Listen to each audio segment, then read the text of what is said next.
Assalamu alaikum dear students, here is Kamran doctor Kamran Khan नासर।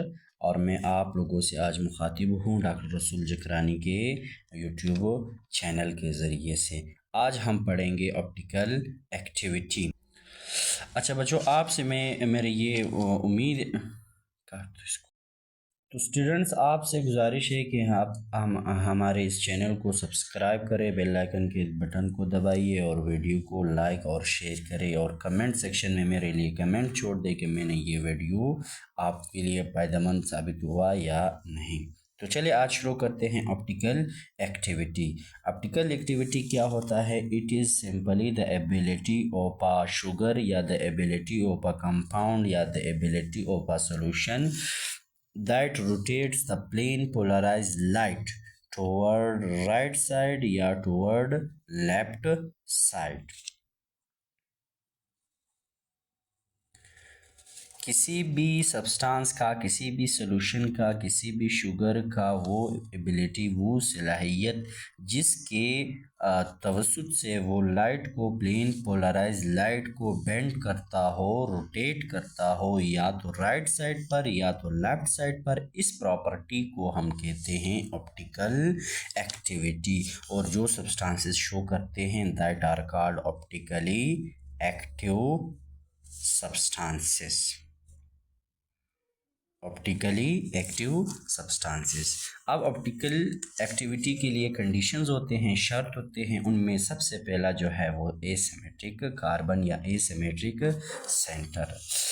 किसी भी substance में अगर एसिमेट्रिक कार्बन होगा तो वो ऑप्टिकली एक्टिव सब्सटेंस कहलाएगा।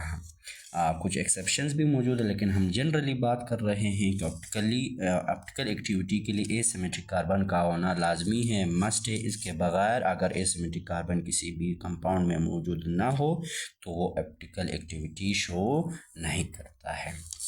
अब एसिमेट्रिक कार्बन क्या होता है? वो कार्बन जिसके साथ चार मुख्तलिफ, 4 डिफरेंट एटम्स या फिर ग्रुप अटैच हो, उस कार्बन को हम कहते हैं एसिमेट्रिकल कार्बन या एसिमेट्रिक सेंटर, या फिर हम कहते हैं इसे कायरल कार्बन। तो वो कार्बन जिसके साथ अटैच हो 4 डिफरेंट एटम्स या 4 डिफरेंट ग्रुप्स, उसको हम कहते हैं एसिमेट्रिक कार्बन। जिसमें एसिमेट्रिक कार्बन मौजूद होगा वो ऑप्टिकल एक्टिविटी शो करेगा। तो इसके बाद हम चलते हैं इसकी एक्सप्लेनेशन की तरफ। तो इस डायग्राम के ज़रिए से हम समझने की कोशिश करते हैं। इसमें क्या होता है, हमारे पास सबसे पहले लाइट सोर्स होता है, यानी लुमिनस ऑब्जेक्ट होता है। वो ऑब्जेक्ट जो लाइट को एमिट करता हो बाय दियर ओन, उसको हम कहते हैं लुमिनस ऑब्जेक्ट। तो ये हमारे पास एक लाइट सोर्स है जिससे लाइट जो है वो तीनों डायमेंशन में रेडिएट आउट होता है, यानी लाइट इससे निकलकर तीनों डायमेंशन में स्पेस में प्रोपेगेट करता है। अब इस लाइट के सामने हम एक लेंस रखते हैं। लेंस का काम क्या होता है? जब इस पर लाइट रेज ऑफ लाइट जो है वो पड़ते हैं तो लेंस इन लाइट को, रोशनी की शुआओं को फोकस करता है एक दूसरे पार्ट पर, इस मशीन के दूसरे पार्ट पर। उसे हम कहते हैं पोलराइजर। क्या होता है बेसिकली, लाइट सोर्स से लाइट निकलता है, वो जाकर के लेंस पर टकराता है। लेंस इस लाइट को पोलराइजर पर फोकस करता है। फोकस करने के बाद ये लाइट जो है वो पोलराइजर से निकलता है। निकलने के बाद ये लाइट जो है, रोशनी जो है वो एक ही डायमेंशन में आ जाता है। यानी प्रायर टू दिस लाइट जो था वो 3 डायमेंशन में प्रोपेगेट हो रहा था, X Y and Z axis में प्रोपेगेट हो रहा था। लेकिन जब पोलराइजर से ये गुजरता है तो लाइट जो है वो एक ही डायमेंशन में अब प्रोपेगेट करता है। और इस लाइट को, जो कि एक ही डायरेक्शन में प्रोपेगेट कर रहा है, एक ही एक्सिस में प्रोपेगेट कर रहा है, इसको हम कहते हैं प्लेन पोलराइज्ड लाइट। जब ये प्लेन पोलराइज लाइट यहाँ पर इस सॉल्यूशन से गुजरता है, इस सॉल्यूशन को हम एक बीकर में रखते हैं, जब ये प्लेन पोलराइज लाइट इस बीकर में से गुजरता है तो इसका रीडिंग जो है वो हमें एक और यहाँ पर एक स्क्रीन होता है, इसे हम कहते हैं एनालाइजर। यहाँ पर हम इसके रिजल्ट को देखते हैं।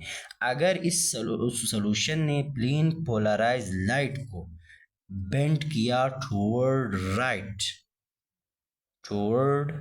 राइट, या इस सॉल्यूशन ने इस प्लेन पोलराइज लाइट को बेंड कर दिया टुवर्ड लेफ्ट, तो हम कहेंगे द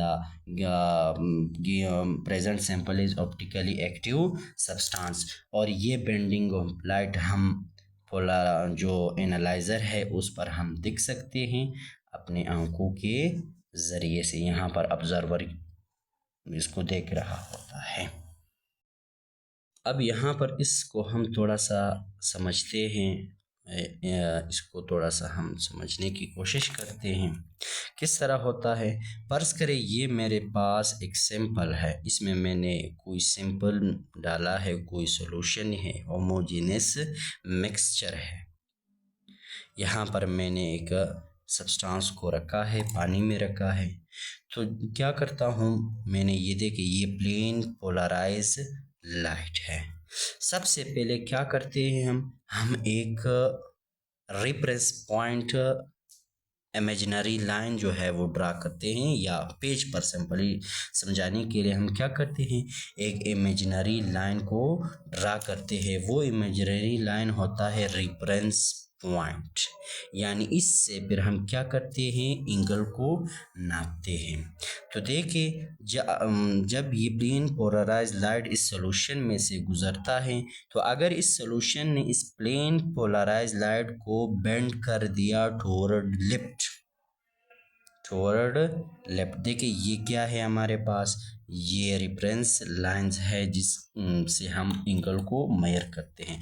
तो देखिए ये रेफरेंस लाइन है, इस रेफरेंस लाइन से देखिए अब प्लेन पोलराइज लाइट जो आ रहा था वो क्या हो गया, वो बेंड हो गया, रोटेट हो गया। तो हम कहते हैं कि ये सब्सटेंस क्या है, ये ऑप्टिकली एक्टिव है। हाँ, और एक दूसरा केस है, अगर ये लाइट रे जो है वो लेफ्ट साइड पर बेंड कर जाए तो फिर भी हम कहेंगे the given substance is optically active substance. तो ये होती हैं ऑप्टिकल एक्टिविटी, और जो सब्सटेंस जो कंपाउंड ये एक्टिविटी शो करता है उसको हम कहते हैं कि the compound is called as optically active compound. अच्छा, इस पूरे सेटअप को, इस पूरे इंस्ट्रूमेंट को हम कहते हैं पोलरीमीटर। इसके ज़रिए से हम किसी भी चीज़ की ऑप्टिकल एक्टिविटी को मेजर कर सकते हैं, या इसको हम कहते हैं पोलरिस्कोप। ऑप्टिकल एक्टिविटी जो सब्सटेंस शो करते हैं उन्हें हम कहते हैं ऑप्टिकल आइसोमर्स। ऑप्टिकल आइसोमर्स के दो टाइप्स होते हैं। अगर कोई सब्सटेंस लाइट को, रोशनी की शुआओं को, प्लेन पोलराइज लाइट को बेंड करता हो टुवर्ड राइट साइड, तो उस ऑप्टिकल आइसोमर को हम कहते हैं डेक्स्ट्रो रोटेटरी। अगर कोई ऑप्टिकल आइसोमर लाइट को बेंड करता हो टुवर्ड लेफ्ट, तो उसे हम कहते हैं लिवो रोटेटरी। डेक्स्ट्रो रोटेटरी को हम डी से जाहिर करते हैं, या हम डेक्स्ट्रो रोटेटरी जो सब्सटेंस होता है उसे हम कहते हैं क्लॉकवाइज से भी जाहिर करते हैं, या सिंपल पॉजिटिव निशान से भी जाहिर करते हैं। और लिवो रोटेटरी को हम कहते हैं that is anti clock vice. ये क्यों कहते हैं? क्योंकि जो डेक्स्ट्रो रोटेटरी सब्सटेंस होता है वो लाइट को क्लॉकवाइज बेंड करता है और लेवो रोटेटरी सब्सटेंस लाइट को एंटी क्लॉकवाइज रोटेट करता है, और ये नेगेटिव से भी इसको हम जाहिर करते हैं। ये स्मॉल डी से डेक्स्ट्रो को हम जाहिर करते हैं और लेवो जो है वो स्मॉल एल से। अच्छा, एक टर्म है डी एंड एल। ये कैपिटल, इस कैपिटल डी और स्मॉल डी में बहुत बड़ा फ़र्क है, कैपिटल एल और स्मॉल एल में भी बहुत बड़ा फ़र्क होता है। अब फॉर एग्जांपल, मिसाल के तौर पर फर्ज करें ये मेरे पास ग्लूकोज का एक मॉलिक्यूल है। ग्लूकोज में 6 कार्बन एटम होते हैं, 6 कार्बन एटम होते हैं। अब इन 6 में हम देखते हैं पेनाल्टिमेट कार्बन पर, यानी ये टर्मिनल कार्बन है, इससे ऊपर वाला एडजेसेंट कार्बन को हम कहते हैं पेनाल्टिमेट कार्बन। अब जनरल रूल जहन में रखो, अगर किसी भी कंपाउंड या शुगर के पेनाल्टिमेट कार्बन पर OH ग्रुप, हाइड्रोक्सिल ग्रुप या इसे हम अल्कोहलिक ग्रुप भी कहते हैं, अगर ये राइट साइड पर मौजूद हो तो इसके लिए हम जो सिंबल इस्तेमाल करेंगे, जो लेटर इस्तेमाल करेंगे वो है डी, क्योंकि ये डी जो है वो निकला है डेक्स्ट्रो से। डेक्स्ट्रो का लफ्जी मतलब होता है राइट साइड। अच्छा, ये कैपिटल डी जो है वो हमें ऑप्टिकल एक्टिविटी शो नहीं कराते हैं, ये सिर्फ और सिर्फ ये हमें बताते हैं कि पेनाल्टिमेट कार्बन पर OH ग्रुप जो है वो राइट साइड पर है, इसी वजह से इसको हम जाहिर करते हैं कैपिटल डी से। और अगर किसी भी शुगर का पेनाल्टिमेट कार्बन पर अल्कोहलिक ग्रुप लेफ्ट साइड पर मौजूद हो तो उसको हम जाहिर करेंगे कैपिटल एल से। इसका मतलब है लीवो। लीवो का लफ्जी मतलब होता है लेफ्ट साइड, यानी अगर OH ग्रुप पेनाल्टिमेट कार्बन पर लेफ्ट की तरफ साइड से अटैच हो तो उसे हम कहेंगे एल शुगर या एल कंपाउंड। अब ग्लूकोज जो है, फर्ज करें इसका ये जो OH ग्रुप है मिसाल के तौर पर वो पेनाल्टिमेट कार्बन पर राइट साइड की साइड से अटैच है, यानी राइट साइड पर मौजूद है, तो इसे हम क्या कहेंगे? D glucose. अब अगर इसको हम पेरोस्कोप में रखते हैं ऑप्टिकल एक्टिविटी को मेजर करने के लिए, अब यहाँ पर 2 केसेस हो सकते हैं, या तो ये प्लेन पोलराइज लाइट को बेंड करेगा टुवर्ड लेफ्ट, या तो ये प्लेन पोलराइज लाइट को रोटेट करेगा टुवर्ड राइट। अगर डी ग्लूकोज ने प्लेन पोलराइज लाइट को बेंड कर दिया टुवर्ड राइट तो इसे हम कहते हैं डी पॉजिटिव ग्लूकोज। अगर इसने लेफ्ट की तरफ बेंड कर दिया तो इसे हम कहेंगे capital L minus capital D, क्योंकि डी ग्लूकोज आ रहा है। और यहाँ पर ऑप्टिकल एक्टिविटी मैंने आपको बताया था कि हम नेगेटिव और पॉजिटिव साइन से भी जाहिर करते हैं, स्मॉल एल स्मॉल डी से भी जाहिर करते हैं। तो यहाँ पर मैं लिखूँगा डी नेगेटिव ग्लूकोज, या इसको हम जाहिर कर सकते हैं capital D small L glucose, capital D small D glucose. यहाँ पर इस डी का ये मतलब हुआ कि ग्लूकोज में पेनाल्टिमेट कार्बन पर OH ग्रुप राइट साइड की तरफ मौजूद है, और पॉजिटिव साइन का ये मतलब हुआ कि ये लाइट को टुवर्ड रोटेट करता है टुवर्ड राइट साइड। चलो, तो ये हुआ हमारे पास कैपिटल डी और small D, capital L small L में आपको फ़र्क भी समझ आया होगा। तो इसके बाद हम पढ़ते हैं एक्सेप्शंस, यानी वो सब्सटेंसेस, वो कंपाउंड्स जिनमें एसिमेट्रिक सेंटर मौजूद होगा लेकिन इसके बावजूद भी वो ऑप्टिकली इनएक्टिव कहलाते हैं, यानी वो ऑप्टिकल एक्टिविटी शो नहीं करते हैं। देखिए, पहले मैंने आपको बताया कि ऑप्टिकल एक्टिविटी को किसी भी कंपाउंड का ऑप्टिकली एक्टिव होने के लिए शर्त है कि उसके पास एसिमेट्रिक सेंटर या कार्बन मौजूद होना चाहिए। तो ऐसे भी कंपाउंड है हमारे पास नेचर में जिनमें एसिमेट्रिक कार्बन मौजूद है, लेकिन इसके अलावा भी वो ऑप्टिकली इनएक्टिव होते हैं। तो इनको हम समझते हैं। इनमें हमारे पास दो किस्म की सब्सटेंसेस आते हैं, एक को हम रेसिमिक मिक्सचर कहते हैं और एक को हम कहते हैं मेसो कंपाउंड। रेसिमिक मिक्सचर क्या होता है, हम एक बीकर में सोल्यूशन लेते हैं, मिक्सचर लेते हैं।